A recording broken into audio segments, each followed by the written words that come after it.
Hello everyone. हमारा आज का टॉपिक है तक्षशिला और नालंदा विश्वविद्यालय, जिसमें हम विभिन्न प्रश्नों के माध्यम से इन दोनों विश्वविद्यालय के बारे में जानेंगे। ये दोनों यूनिवर्सिटी बहुत ही फेमस और प्रसिद्ध विश्वविद्यालय है। विश्व का प्रथम विश्वविद्यालय होने का गौरव तक्षशिला को प्राप्त है। ये तक्षशिला विश्वविद्यालय अभी पाकिस्तान के रावलपिंडी जिले में है। यहाँ से शिक्षा प्राप्त करने वाले प्रमुख विद्वानों में आप चाणक्य का नाम जानते हो। चाणक्य यहीं तक्षशिला से पढ़े लिखे थे और यहीं के आचार्य थे। वो राजनीति पढ़ाते थे। साथ में जो चंद्रगुप्त मौर्य हुए, उन्होंने भी वहीं से शिक्षा प्राप्त की। चाणक्य उनके गुरु ही थे। प्रसेनजीत, जीवक, वसुबिंदु सभी यहाँ तक्षशिला से पढ़े लिखे और वहीं के विद्वान थे। यहाँ पे लगभग 10,500 विद्यार्थी पढ़ते थे तक्षशिला में। और वसुबंधु का आप नाम सुने हो, बड़े बौद्ध विद्वान भी थे। अंगुलीमाल का भी आप नाम सुने हो, सब यहीं से जुड़े हुए थे। बहुत सारे विषय यहाँ पे पढ़ाए जाते थे। गांधार जनपद की ये राजधानी थी तक्षशिला। साथ में आपने नालंदा का नाम सुना है, तो ये नालंदा अभी कहाँ है? ये बिहार में है। ये नालंदा बहुत ही प्रसिद्ध ये भी है। तक्षशिला की तरह नालंदा भी विश्वविद्यालय काफ़ी प्रसिद्ध था और इस नालंदा विश्वविद्यालय को बख्तियार खिलजी के द्वारा नष्ट कर दिया गया था 1193 में। ये सारी सब कुछ हम लोग क्वेश्चन के माध्यम से जानेंगे, बहुत कुछ जानेंगे और आप लोग सब याद रखेंगे, क्योंकि इससे बहुत सारे क्वेश्चन पूछे जाएंगे आपसे। हमारा पहला क्वेश्चन है, तक्षशिला किस महाजनपद क्षेत्र में स्थित था?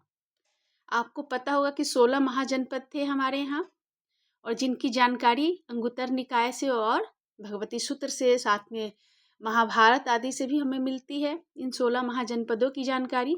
इन 16 महाजनपदों में गांधार, मगध, अवंती और कौशल, इन चारों में से आपका सही ऑप्शन क्या है? तो आपका सही ऑप्शन है गांधार। गांधार जनपद जो महाजनपद था, उसी की राजधानी थी तक्षशिला और वहीं ये विश्वविद्यालय अवस्थित था। गांधार का नाम आपने महाभारत में भी सुना होगा, शकुनी यहीं के शासक थे। क्वेश्चन 2, नालंदा विश्वविद्यालय किस काल में विकसित हुआ? इसका काल बताना है आपको, पीरियड बताना है। मौर्य, गुप्त, दिल्ली सल्तनत, मुगल काल। इसमें सही आंसर क्या है? ये नालंदा विश्वविद्यालय कुमार गुप्त के समय में, ये गुप्त काल में विकसित हुआ था।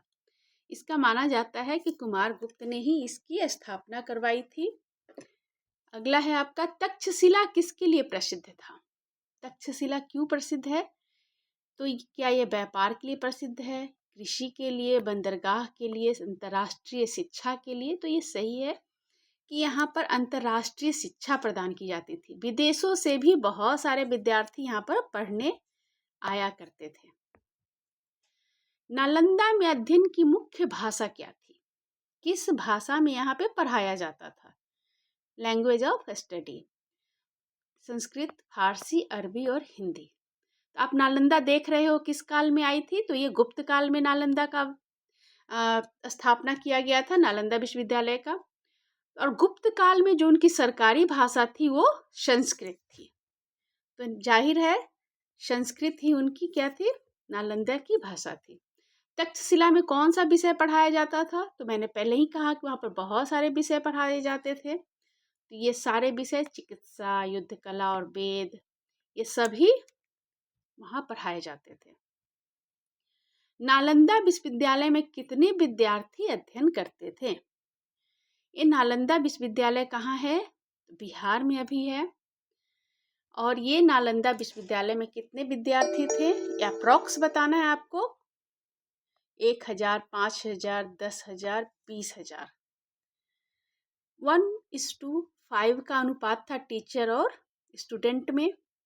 तो कितने वहाँ पर विद्यार्थी थे? तो वहाँ पर लगभग 10,000 विद्यार्थी थे। वेनसांग ने लगभग 6 साल रहकर वहाँ पर विद्या अध्ययन किया था। वेनसांग कौन था? हर्षवर्धन वेनसांग। मैंने कहा था ऐसे याद रखने के लिए आप लोगों को।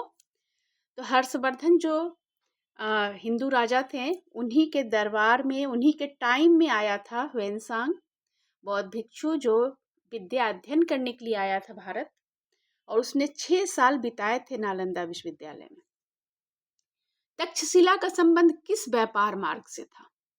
किस व्यापार मार्ग में वो अवस्थित था? रेशम मार्ग, मसाला मार्ग, समुद्री मार्ग, दक्कन मार्ग, कौन सा मार्ग था ये? सही आंसर है आपका रेशम मार्ग। ये बहुत फेमस व्यापारिक मार्ग माना जाता है रेशम मार्ग, जो चाइना से लेके मध्य एशिया तक जाता था।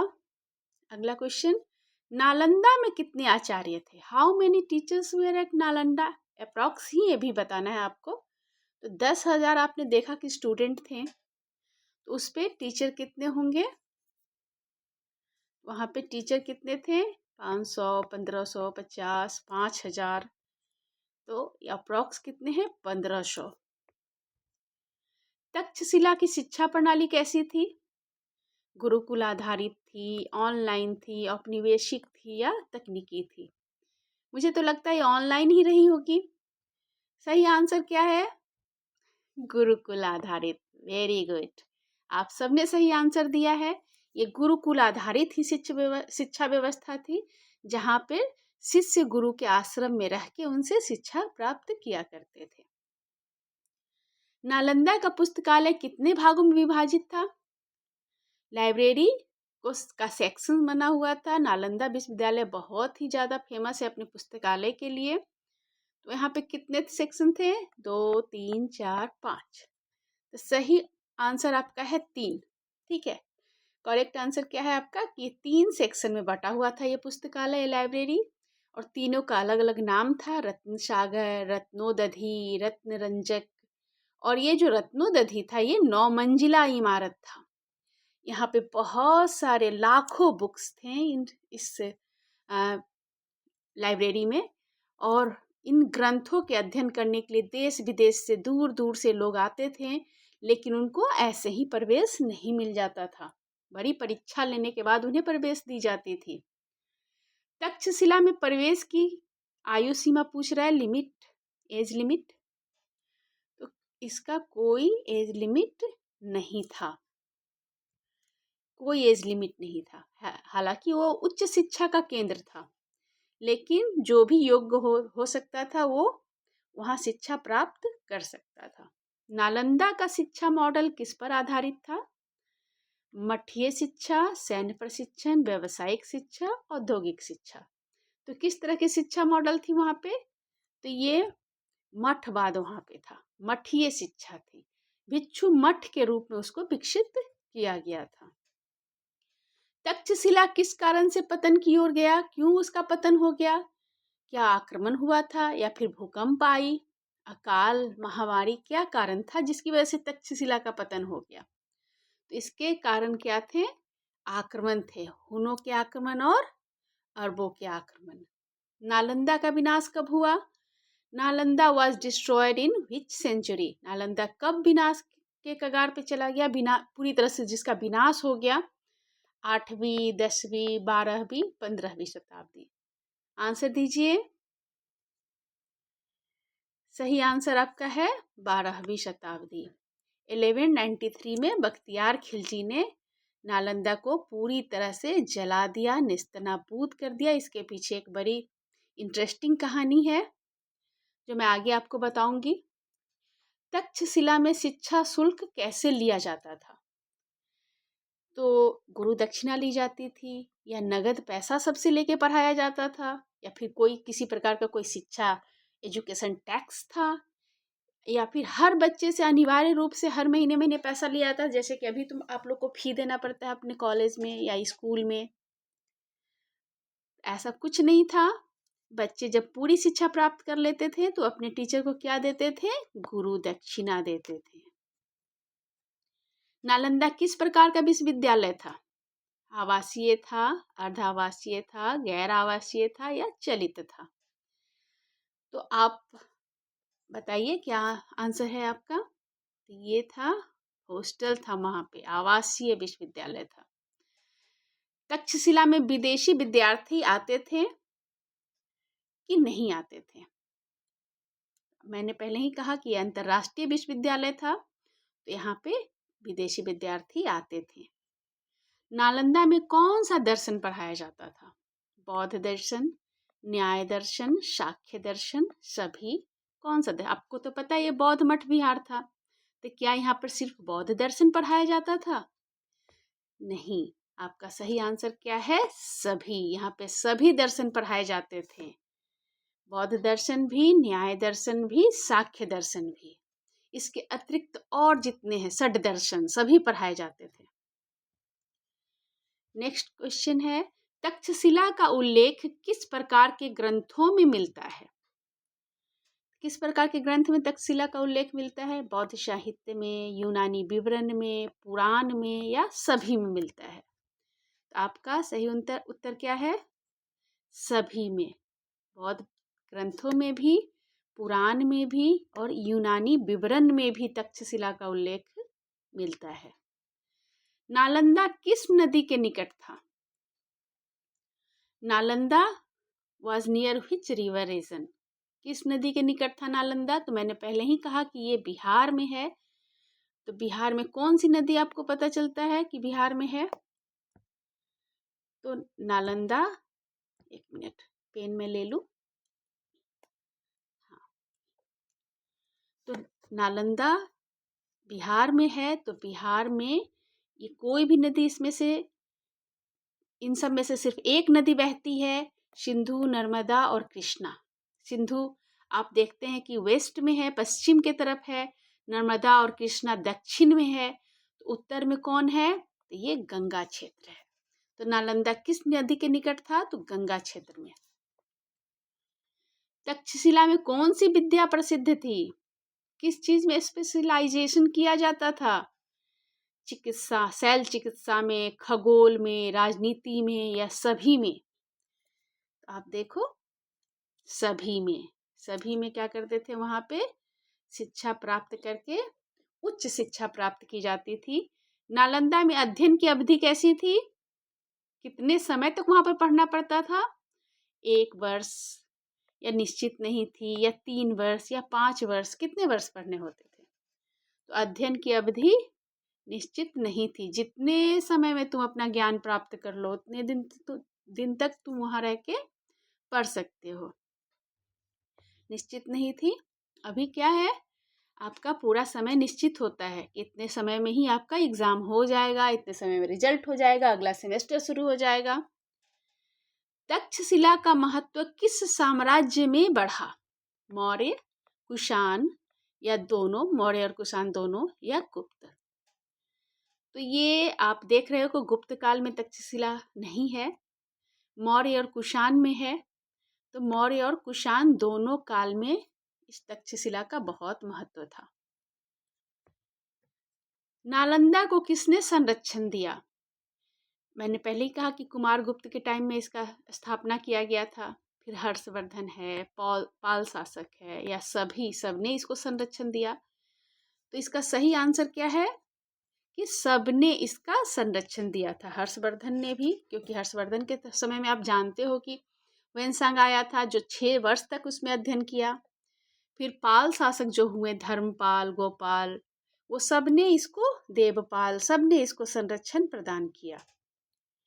तक्षशिला आज किस रूप में जाना जाता है? तक्षशिला अभी रावलपिंडी पाकिस्तान में है, और ये एक पुरातात्विक स्थल के रूप में जाना जाता है। आधुनिक विश्वविद्यालय ये नहीं है, बंदरगाह ये नहीं है, और राजधानी भी अब ये नहीं रही। किसकी राजधानी थी बताइए आप?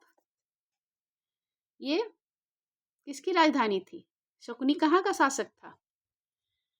तो ये क्या है? पुरातात्विक स्थल बन चुका है ये तक्षशिला। नालंदा आज क्यों प्रसिद्ध है? तो हमारे सरकार के प्रयासों से नालंदा सिर्फ पुरातात्विक स्थल नहीं है, ये खंडहर तो है ही, ऐतिहासिक शिक्षा केंद्र बन चुका है और पर्यटन का भी केंद्र है। अर्थात हमारा आंसर क्या होगा? सभी। अगला क्वेश्चन, तक्षशिला की शिक्षा का स्वरूप कैसा था? किस तरह की शिक्षा यहाँ पे दी जाती थी? नेचर बताना है इसका। तो व्यवहारिक थी, धार्मिक थी या बहुविषयी थी या सभी प्रकार की शिक्षा यहाँ पे थी, व्यवहारिक भी, धार्मिक भी, बहुविषयी भी।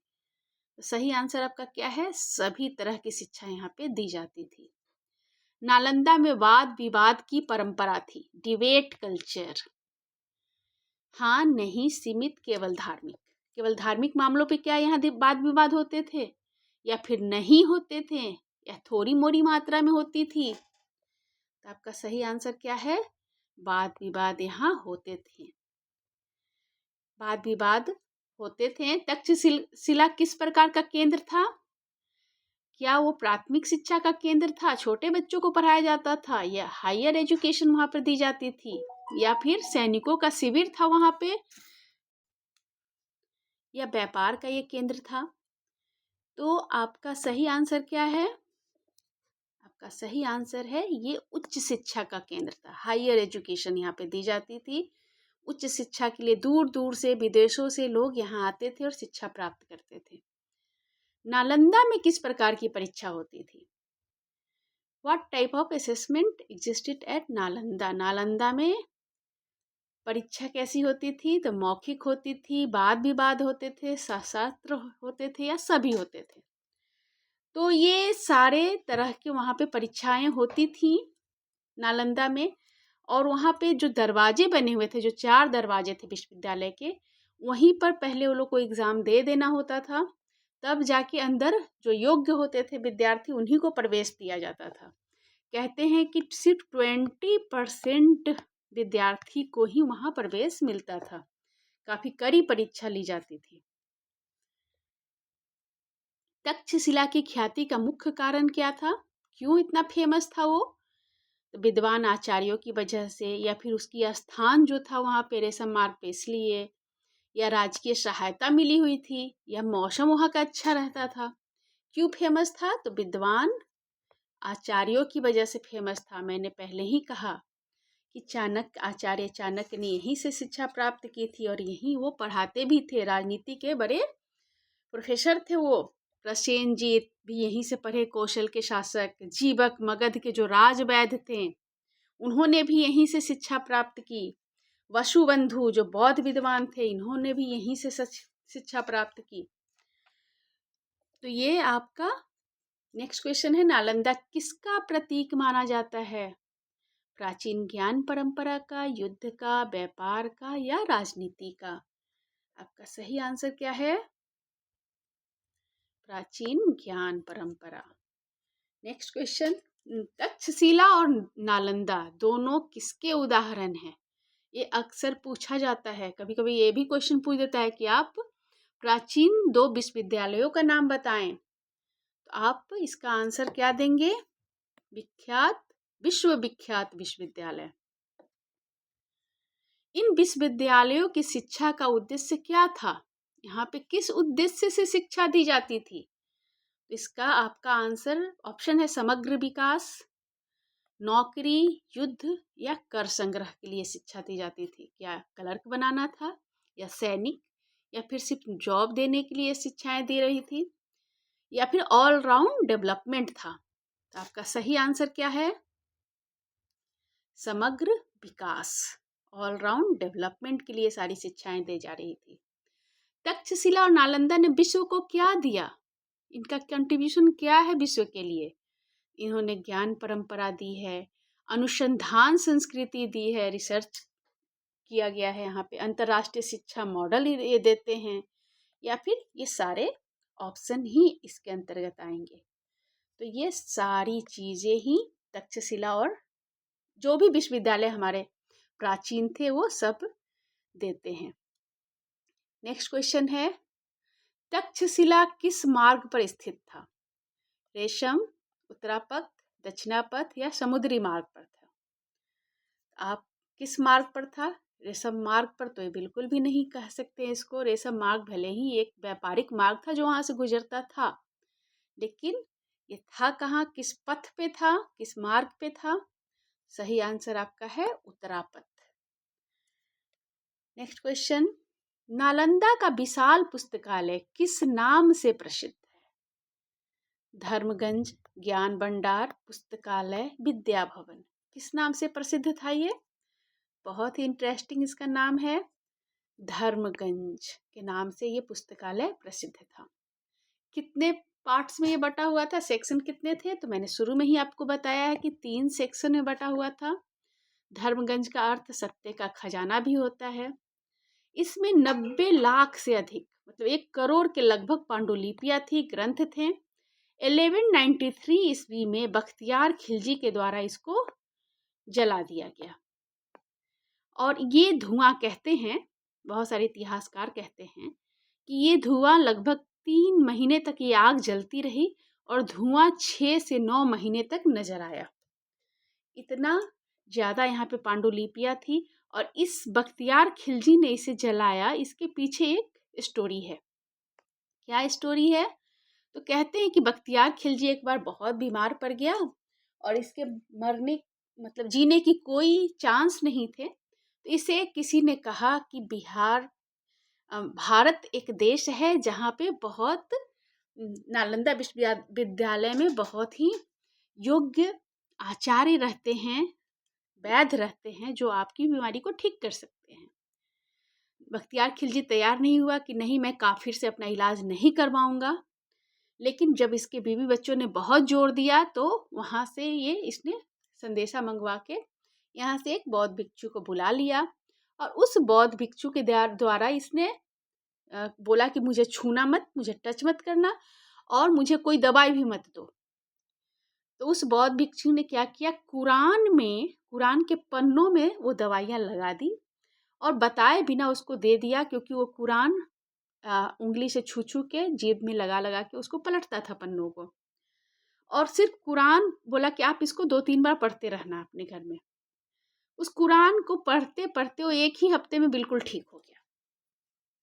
तब उसको समझ में आया कि इतना जब ज्ञान विज्ञान में जो देश प्रगति पे है, तो उस देश पर हम लोग कैसे कंट्रोल कर सकते हैं।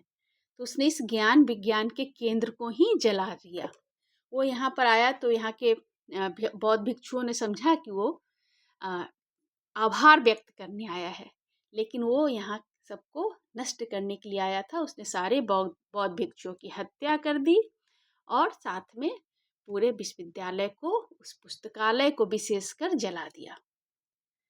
आज के लिए इतना ही और हम नेक्स्ट वीडियो में मिलेंगे। धन्यवाद।